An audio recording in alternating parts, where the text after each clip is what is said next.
Dr. Christian's office? Oh, Mr. Stevens, hello. You're the family cook tonight, aren't you?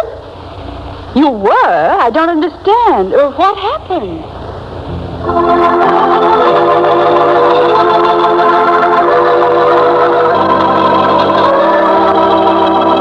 The Vaseline Program, presenting a new Dr. Christian prize play called A Gentleman of Mystery, by Rebecca Bennett of Indianapolis, Indiana, starring Jean Hersholt as Dr. Christian, with Helen Clare as Judy Price. Oh, and you forgot to use a pot holder and burned your hand? My, how painful. I hope you put Vaseline petroleum jelly on it right away. You did? That's fine. Oh, yes, indeed. Vaseline petroleum jelly is ideal for all minor burns. Do you know that in a study of industrial burns at the Detroit Henry Ford Hospital, among 84 local dressings used, petroleum jelly promoted the quickest recoveries? Yes, it certainly is excellent. But there's nothing better than Vaseline petroleum jelly for household burns.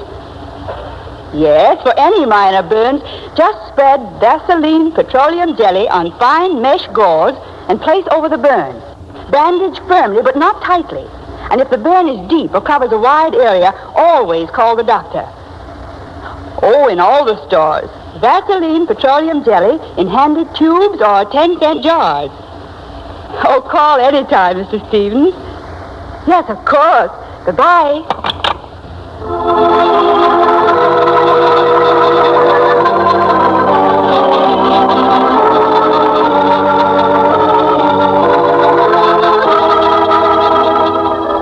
And so to our prize play, A Gentleman of Mystery.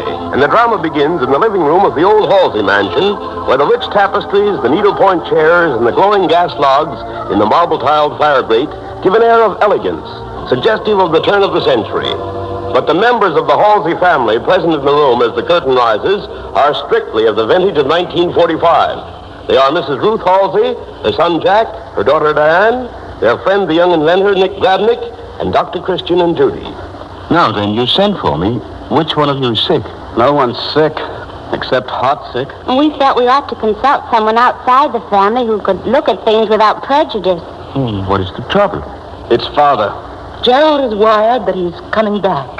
Gerald Halsey, you're turning to Riversand. Not the Gerald Halsey, the famous author. Infamous if you ask me. Jack. Well, what am I to think of a father who writes stuff I'd be ashamed to find my own sister reading? I confess I've never read his books. Well, neither have I. But I thought he was considered one of our leading authors. Oh, yes. The highbrows call his stuff art and realism. Just smart aleck sensationalism to me. Suppose we leave his literary merits to the critics and get on with our discussion. What are we going to do about it? That's the $64 question. It seems to me that is for you, Mrs. Halsey, to decide. You're still his wife. Yes, I never believed in divorce. He has supported you, of course. He has utterly ignored us all these years. We might have starved if it hadn't been for Grandfather and Grandmother. Mother Halsey wanted us here, wanted her grandchildren near her. She did everything for us, until the Depression forced the tool works to shut down and Grandfather died of worry. And then we had to divide up the house and rent rooms. And still he didn't show up, not even when Grandmother died. But now, when we're getting along all right, he comes back. Maybe he's homesick. Oh, no. He's heard the works are open and making money on war contracts. Nick and I get things started, then the absentee owner returns and takes charge. Oh, that does seem a bit hard to take. You mean he owns everything? The house, the tool works, all we have. Gerald's parents only held the estate while they lived. It was willed to Gerald by his grandfather. But the law would force Gerald to make adequate provision for you, Mrs. Halsey. I wouldn't accept anything from Gerald now. I'll say you won't. I can take care of my mother. You'll always be welcome with Nicky and me, Mother. Well, sure, Mrs. Halsey. Don't let that influence you. I'm thinking of Gerald. Mother, you can't mean you still love him. I hardly remember what loving him was like, but... Oh, I know it sounds strange to you young people today, but... You see, I was brought up to believe that being a wife entailed certain obligations. I know how you feel, Mrs. Halsey. Well, I should think a wife who'd been deserted for so many years need feel little obligation. I suppose my true obligation is to the children. And with them feeling as they do... Well, don't do anything on our account, Mother. You do just as you want. But what about Nicky? Me, Mrs. Halsey? You think Mr. Halsey wouldn't approve of Dionne marrying Nicky? We wouldn't let that stop us. Oh, I know, Mrs. Halsey. It's been in the back of my mind, too. I don't believe I understand. Perhaps you don't remember, Dr. Christian, when Gerald Halsey's car ran over a child in Hunkytown back at the tool works. I was that child. That's why I've got this thick sole on my shoe, why I'm not in uniform alongside Jack. Yes, I do remember. There was a great deal of bitter feeling among the mill workers. My dad was going to kill Gerald Halsey. Led a crowd to the house, this house, to get him. That was the reason Gerald skipped town. I do believe he was terribly afraid. And the fear lingered even after the danger was past, so that he never wanted to see his hometown again. But now he knows Dad's dead, and he's not afraid of a limping cripple like me. Nicky, dear. I doubt if Gerald knows what's happened here in the years he's been away. He lived abroad until the war, you know. He never knew that his father paid for Nicky's medical care and later for his education, and that he and the children have been good friends for years. He'll be surprised to find him renting a room here and working in the tool works with Jack. And if Father takes over, Nicky will quit, just when he was getting his new process perfected. I had hoped to have it ready soon, but without the shop to experiment And the government needs that process. It'd be a crime to drive Nick out now. Are you sure Mr. Halsey would expect you to go, Nick? I don't know, but I'm not anxious to welcome him as a father-in-law or as an employer. I'd like to take Diane out of this house tonight and never meet her father at all. We talked of all going quietly away, letting Gerald find the house empty, but I'm not sure. We could go without you, Mother. No, you must stick together. Dr. Christian, what should we do? My advice is, wait till you see him. Talk this over with him. No, we might have known you'd say that. He's right. It's only fair to see and hear him. But, Mother, what shall we say to him? I'll say plenty to him. Oh, no, Jack. That won't do. Be civil to him until your mother decides.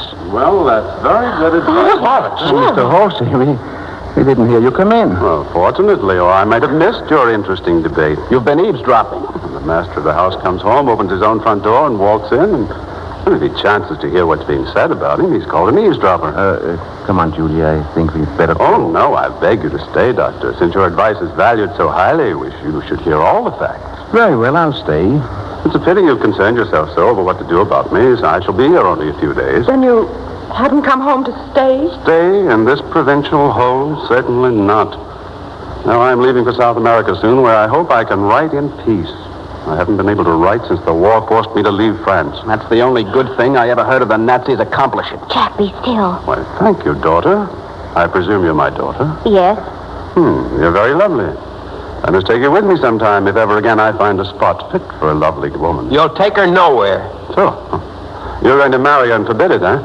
It's a rather cheap revenge, marrying my daughter despite me. Father, how dare you say such a thing? Why, your loyalty's as noble as your pity, my dear. Really, it's not your duty to pay penance for my sin. I ought to sock you for that. Oh, now let it pass, children. What was it you wanted to tell us, Halsey?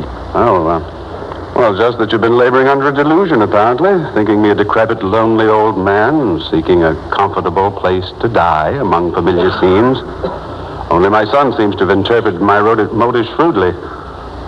How like your grandfather you are, my boy. Hard-headed and two-fisted. Get to the point, Halsey. Oh, very well.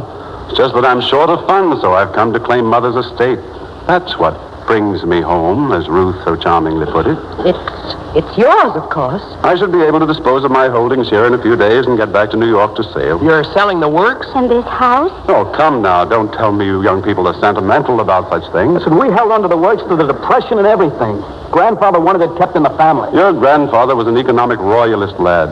As the heir apparent, I renounced the throne. We will pack our personal belongings and leave tonight. Well, you're quite welcome to stay in the house till it's sold, Ruth.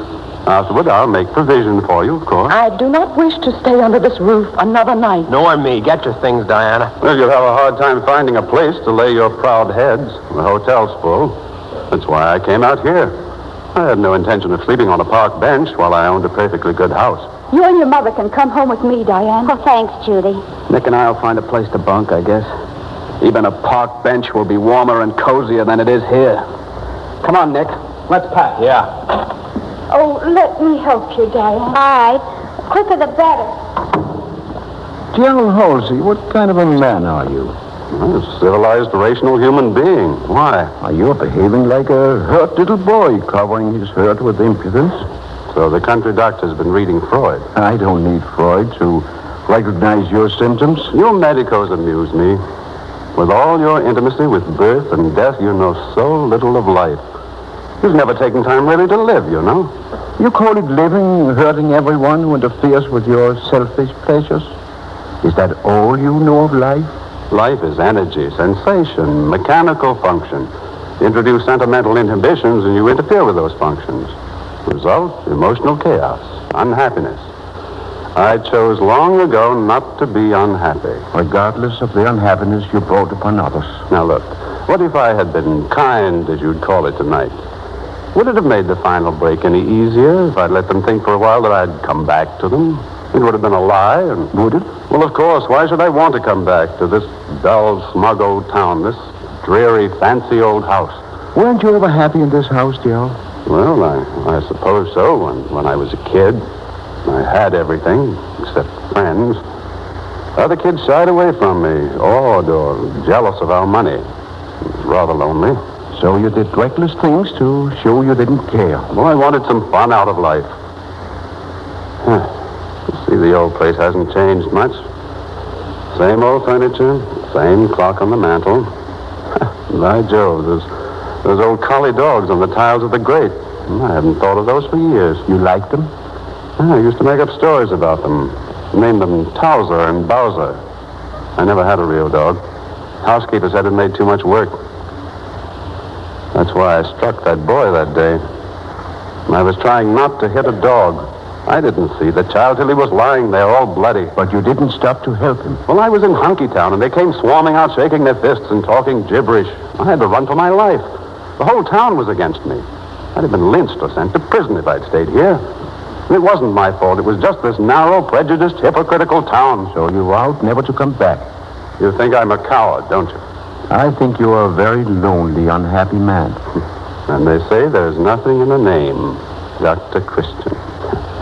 But save your charity, I've led a very happy life, a full life. And I've tried in my books to help others find happiness through self-expression, but the world isn't ready for true civilization. No, it must still fight and kill for its notions and emotions. That's why I'm leaving again in search of peace. Are you happy always running away from unpleasant realities? Well, why should a sane man stay in a madhouse? I saw the last war.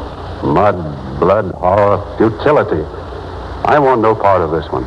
Did you do anything to make the last war less futile, to make its ideals come true? What can one man do, surrounded as he eternally is by fools? If more men of your generations had got together to make it their concern, your son might not now be going off to war. My son, a soldier. Off on the same crazy carousel I rode. And what for? Who knows? I think Jack knows what he's fighting for. Yeah, to make the world safe for what you call the American way of life. For right and liberty. For his country. All the old, outworn slogans. You know what has happened to Germany? What dreadful ruin her policy of aggression has brought her. Nevertheless, greedy, brutal men will still take what they want of the world. They always have, they always will. If free men let them. Surely you see that our country is ready to make any sacrifice to keep our freedom. Yes, I know.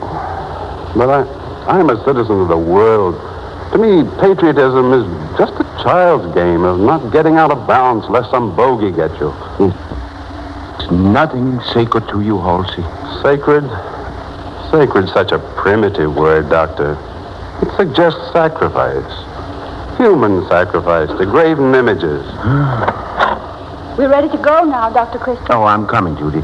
The boys can stay at my place tonight. Good old Towser and Bowser.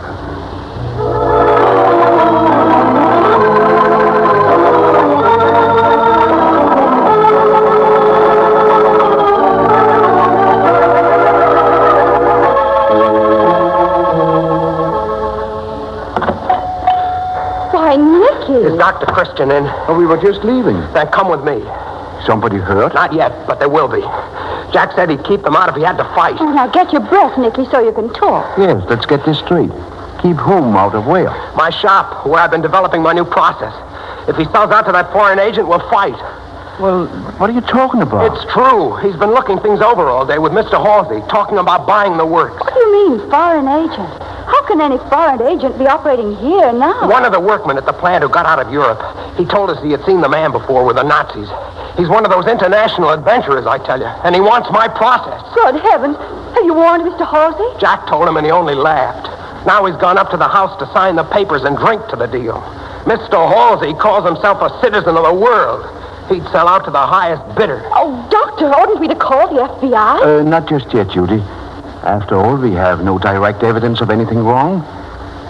Nick and I will go over to the Halsey place and see what's what. I don't want Diane's father to get into trouble, but... Oh, maybe we can stop him from closing the deal.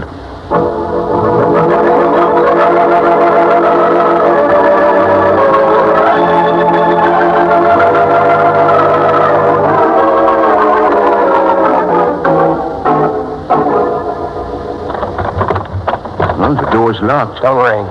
I still have my key.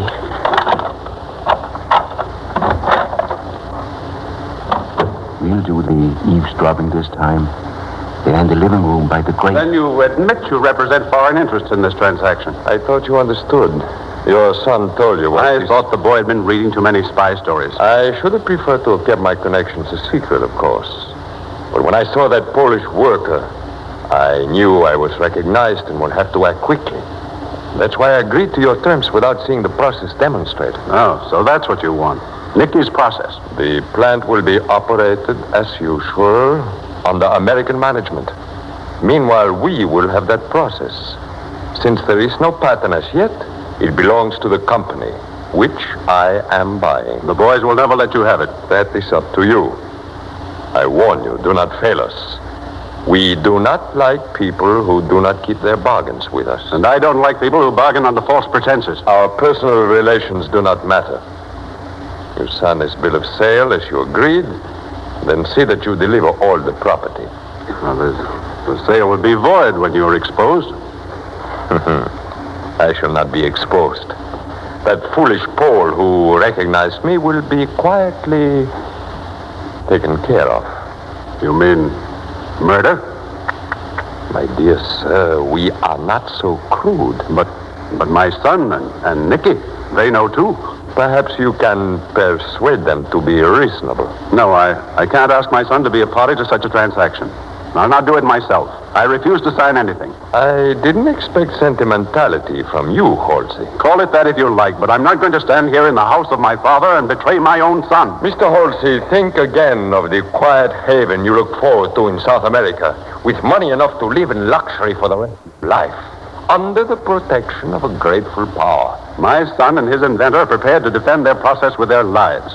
I couldn't get it away from them if I wanted. Why go all over that ground again? You are the sole owner of the works and the process. I prefer to close the deal with you legally and quietly. If you are stubborn, well, there are other means. Oh, well... get away from that telephone. Now sign the paper if you don't want a bullet through your heart. Don't do it, Mr. Halsey. Nicky, wait, be careful. Tell me where you two. Now, get over there beside Halsey. That's right. So, you've been listening in, huh? Maybe you saved me some time. You, young man, you are the one who knows the process? You'll give it to me. No. For a generous price. Not for any price. We shall see. We have ways. I get over to that desk and write out the formula. You won't shoot me. Kill me and you can never get what you want. We would find your notes in time. Oh, no, you wouldn't. Jack and I destroyed everything on paper this afternoon. So? Then we shall have to persuade you. You must come with me. We can make it well worth your while. I'll not go one step with you. No? You take your hands off that boy. Stay where you are, Halsey. I can manage this lad with one hand and keep you covered. Let me go! Look here, young man. I've tried to persuade you the civilized way. Now, if you want force... Oh, no, you don't. Halsey, be careful. Quick. Duck out. Yeah. Drop that gun, you. There. I've got you. Trying to bribe me. Dad, what's going on here? Let him up, Halsey. I've got the gun. Huh? What? Oh, hello, son. Are you hurt, Dad? No, though I didn't see how that shot missed me. You were swell, Mr. Halsey. We owe you an apology. Not at all. Not at all. It was just that, well, in this house, it all comes over me suddenly that if you boys are willing to fight for what's yours against all comers, well, I couldn't be the one to let you down. Thank you, Dad. Spoken like a thoroughbred. Now then, everybody. What shall we do with our prospective purchaser here? Turn him into the police. Oh, I think I have a much better plan than that. Suppose you two boys escort him to my office. I want to have a little talk with him, and, well, when I'm through, I don't believe there will be any more need of official auction.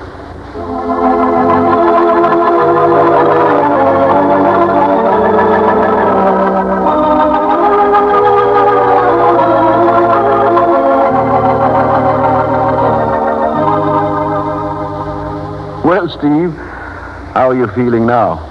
Well, I live. But you didn't tell me, Doctor, that I was letting myself in for such a pummeling. I didn't know Halsey had it in him. The ghost, Judy. Yes, Doctor. Oh, those bruises aren't too serious, Steve.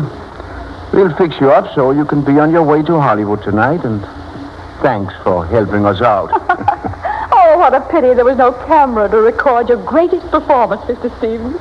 From the doctor's account, you were simply terrific. Well, it was worth it if it brought Dr. Halsey to his senses. You know, I'm wondering, Dr. Christian, how you're going to explain things to him. The blank cartridge in a gun, for example. And the Pole at the plant who conveniently recognized me just to do you a favor. Oh, Dr. Christian could just say the FBI wanted the whole thing kept dark. Oh, nonsense, Judy. I shall merely rely on the truth as usual. When I think the time is right, I'll tell Gerald Halsey the whole story. Uh-huh. And I better stay out of River's End for life. Don't worry. From what I saw of Gerald Halsey's reactions today, I would say he'll take the truth about the mysterious foreign agent right in his stride.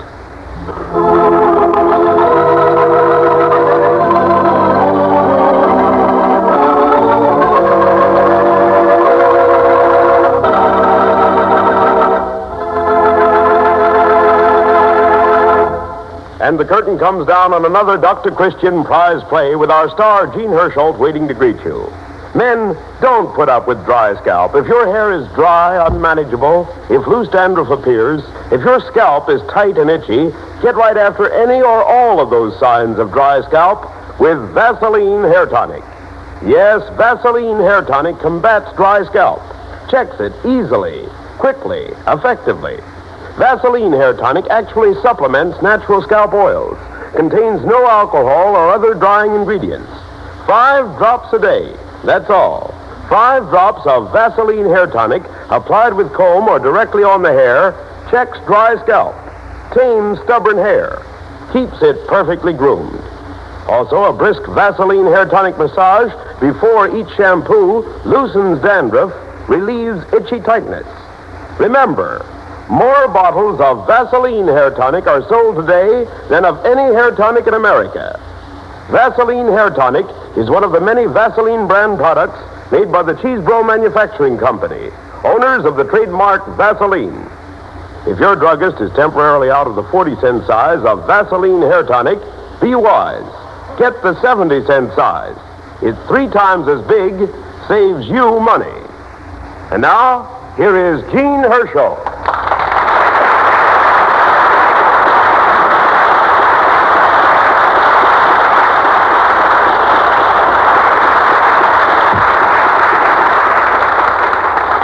Thank you very much. The prize play you just heard was the work of Rebecca Bennett of Indianapolis, Indiana. Short story writer who entered radio writing through the Dr. Christian Awards, in which she has been a winner several times. We invite you to listen again next Wednesday evening to the Vaseline program, same time, same station. And until then, I'll say good night.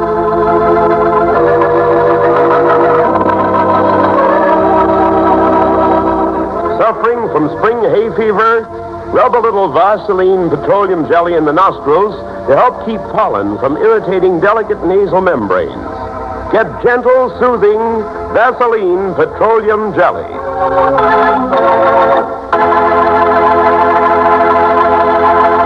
This is CBS, the Columbia Broadcasting System.